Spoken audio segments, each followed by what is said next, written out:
Hello friends, welcome back to CG job education.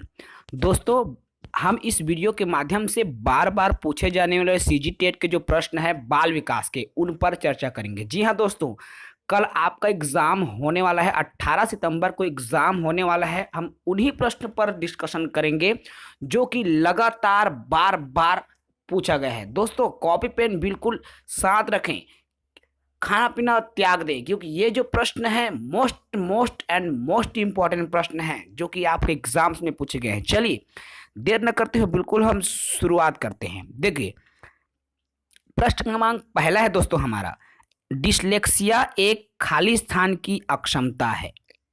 ए पढ़ने की, B लिखने, सी पढ़ने व लिखने, या डी गणित में कठिनाई। तो देखिए, डिसलेक्सिया क्या है दोस्तों? आपका पढ़ने से संबंधित अक्षमता है। ठीक है, डिसलेक्सिया से पीड़ित जो बच्चे हैं उनको पढ़ने में कठिनाई होती है।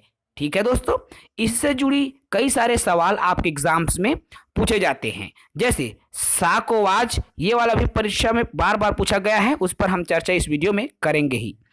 प्रश्न क्रमांक दूसरा है दोस्तों, देखिए क्या कहता है प्रश्न 2, विशिष्ट बालक कौन है? ए शारीरिक विकलांग, बी मानसिक मंद, सी जिनकी शारीरिक जो विशेषताएं हैं या सीखने की जो क्षमता है सामान्य बच्चों से भिन्न होता है, या डी जो जोखिम में होते हैं। ठीक है, तो विशिष्ट बालक कौन है दोस्तों? तो इसका जो उत्तर हो जाएगा आपका सी। ठीक है, जिनकी शारीरिक विशेषताएं जो है सामान्य बच्चों की तुलना में भिन्न होती है, वो आपका विशिष्ट बालक के अंतर्गत आता है। हम केवल उन्हीं प्रश्नों को ले रहे हैं दोस्तों जो कि लगातार पूछे गए हैं, बार बार आपके एग्जाम्स में पूछे गए प्रश्न हैं। ठीक है, उन्हीं पर हम चर्चा इस वीडियो में कर रहे हैं। तो अगला प्रश्न है प्रश्न क्रमांक तीसरा। देखिए, प्राथमिक संवेग है ए गर्व शर्म सहानुभूति, बी आश्चर्य भय गुस्सा, सी गर्व भय ग्लानि, या डी शर्म गुस्सा सहानुभूति। तो इसका जो उत्तर है दोस्तों प्राथमिक संवेग, देखिए इसका उत्तर हो जाएगा बी आश्चर्य भय और गुस्सा, ये कि प्राथमिक संवेग के अंतर्गत आता है। क्लियर है? प्रश्न क्रमांक हमारा चौथा है। देखिए क्या कहता है, बाल्यावस्था की विशेषता नहीं है। कीवर्ड पर फोकस करें। इसमें देखिए की बिंदु जो है निगेटिविटी अर्थात निगेटिव वर्ड पर आप फोकस करें। नहीं है बोल रहा है ए शारीरिक व मानसिक विकास, बी वास्तविक जगत से संबंध, सी रचनात्मक कार्यों में आनंद, या डी दूसरों पर निर्भरता। तो देखिए दोस्तों, बाल्यावस्था अर्थात 7 से 12 वर्ष की जो उम्र है, ठीक है, तो इसमें क्या होता है, बच्चे ये विशेषता है शारीरिक और मानसिक विकास की विशेषता होती है, वास्तविक जगत से भी उसका संबंध होता है, रचनात्मक कार्यों में भी उनको आनंद आता है। तो ये क्या है, दूसरों पर निर्भरता नहीं रहती। ठीक है, इसमें क्या है, आपका शैशवावस्था का जो बालक है वह क्या है, दूसरों पर निर्भर होता है। अगले प्रश्न की ओर हम बढ़े दोस्तों, तो देखिए प्रश्न क्रमांक हमारा 5वां है, किस अवस्था में शब्दों को दोहराने की जो प्रवृत्ति है विशेष रूप से पाई जाती है? ठीक है, कौन सी अवस्था है कि शब्दों को जो दोहराने की प्रवृत्ति पाई जाती है? ए शैशवावस्था, बी बाल्यावस्था, सी किशोरावस्था, या डी प्रौढ़ावस्था। तो इसका जो उत्तर हो जाएगा दोस्तों शैशवावस्था। देखिए 0 से 2 वर्ष की जो अवस्था है शैशवावस्था, जिसमें आपका देखिए 0 से 2 ये क्या है, संवेदी क्रियात्मक अवस्था है। ठीक है दोस्तों, तो इसमें देखो शैशवावस्था की जो उम्र है, इस उम्र में बालक बार बार शब्द को दोहराता है क्योंकि उसको सीखने की कोशिश करता है। 4 से 5 वर्ष तक की जो अवस्था है इनके अंतर्गत आती है। ठीक है, तो इसका जो उत्तर हो जाएगा ए शैशवावस्था। अगला प्रश्न है फ्रेंड्स हमारा प्रश्न क्रमांक 6वां है। तो देखिए प्रश्न 6 क्या कहता है, तो छठवां प्रश्न है दोस्तों, किशोरावस्था की विशेषताओं को सर्वोत्तम व्यक्त करने वाला शब्द है। ठीक है, किशोरावस्था जो शब्द है उसकी विशेषताओं को सर्वोत्तम तरीके से शब्द जो व्यक्त करता है, ए विकास, बी परिवर्तन, सी समायोजन या डी अस्थिरता। तो इसका जो उत्तर हो जाएगा, देखिए किशोरावस्था क्या है दोस्तों, परिवर्तन की अवस्था है। ऐसा इसलिए क्योंकि किशोरावस्था में दिमाग बार बार बदलते रहता है, मनोवृत्ति बार बार चेंज होते रहता है। ठीक है, इसे तनाव और तूफान की अवस्था भी कहा जाता है दोस्तों। अगले प्रश्न की पढ़ें तो प्रश्न क्रमांक हमारा 7वां है। देखिए 7वां प्रश्न क्या कहता है, तो प्रश्न 7 है, उत्तर बाल्यावस्था में उत्तर बाल्यावस्था में बच्चे किन भौतिक गुणों में परिवर्तन को समझते हैं?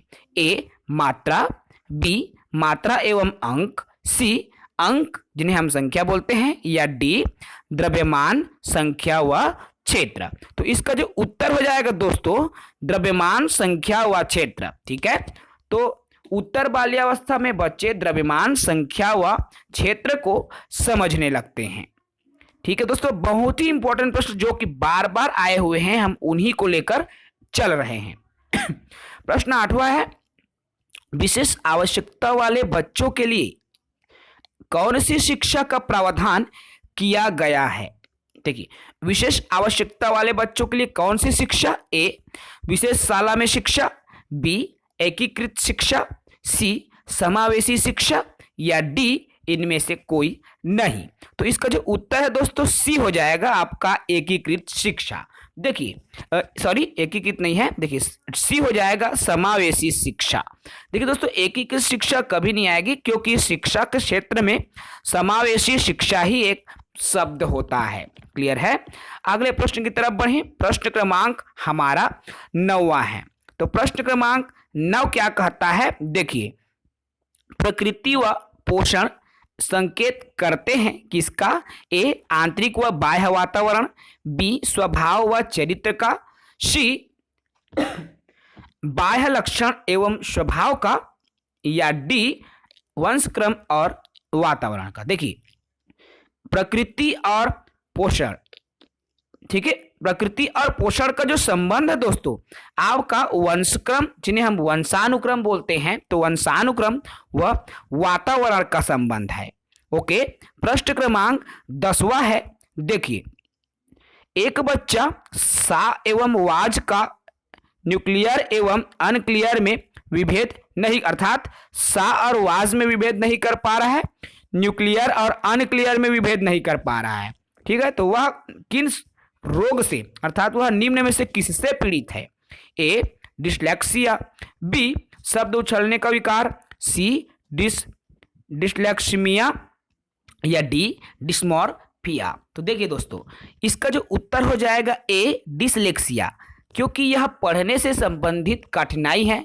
बच्चा सा को वाज पढ़ रहा है, न्यूक्लियर को अनक्लियर पढ़ रहा है, अर्थात पढ़ने से संबंधित कठिनाइयां उनको हो रही है। तो इसका जो उत्तर है आपका दोस्तों डिसलेक्सिया हो जाएगा। ठीक है, डिस्मॉर्फिया इसमें क्या होता है, आपका भ्रम वाली स्थिति होती है।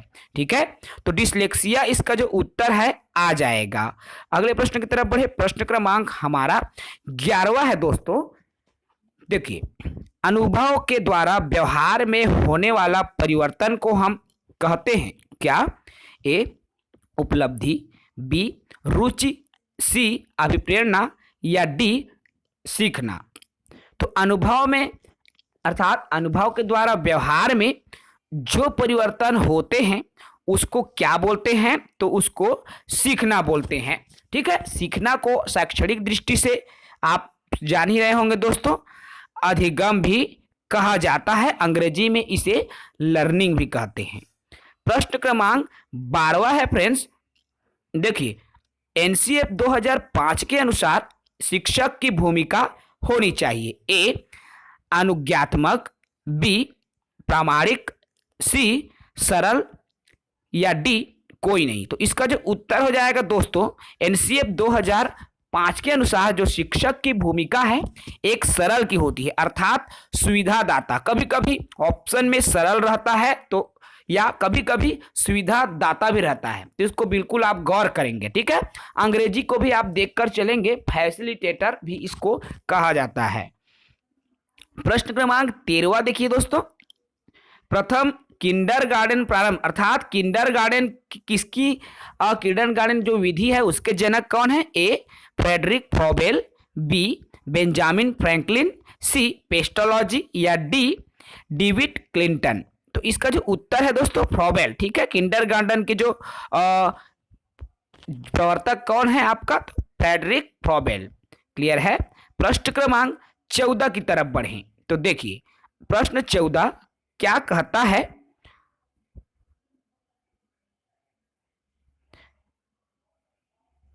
सॉरी दोस्तों, इसमें थोड़ी एरर हो गई है। देखिए प्रश्न क्रमांक 14 क्या है? विलियम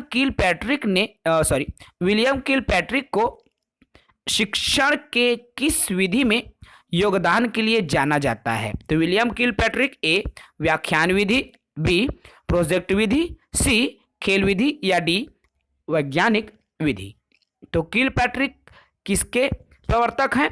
प्रोजेक्ट, खेल, वैज्ञानिक। तो इसका जो उत्तर हो जाएगा दोस्तों खेल विधि के जो प्रवर्तक है आपका किलपैट्रिक है, ठीक है। तो उत्तर हो जाएगा खेल विधि। प्रश्न क्रमांक 15 है, शर्म तथा गर्व जैसी भावना का विकास किस अवस्था में होता है? ए शैशवावस्था, बी बाल्यावस्था, सी किशोरावस्था या डी वृद्धावस्था। तो इसका जो उत्तर है हो जाएगा दोस्तों बाल्यावस्था, अर्थात जब बालक बाल्यावस्था में पहुंचता है तो उन्हें शर्म और गर्व की भावना आ जाती है, अर्थात वो जान लेता है कि कौन सी काम करने से मुझे शर्म आएगी या मुझे कौन से काम करने से गर्व महसूस होगा, ठीक है। अगले प्रश्न की तरफ हम बढ़ें दोस्तों। तो प्रश्न क्रमांक 15 के बाद में देखिए 18वां प्रश्न क्या है उसको भी देखें। तनाव व क्रोध की अवस्था है? ए शैशवावस्था, बी किशोरावस्था, सी बाल्यावस्था या डी वृद्धावस्था। तो तनाव और क्रोध की अवस्था किसको बोलते हैं? तो किशोरावस्था, ठीक है। यही आपका तनाव और क्रोध की अवस्था कहलाता है।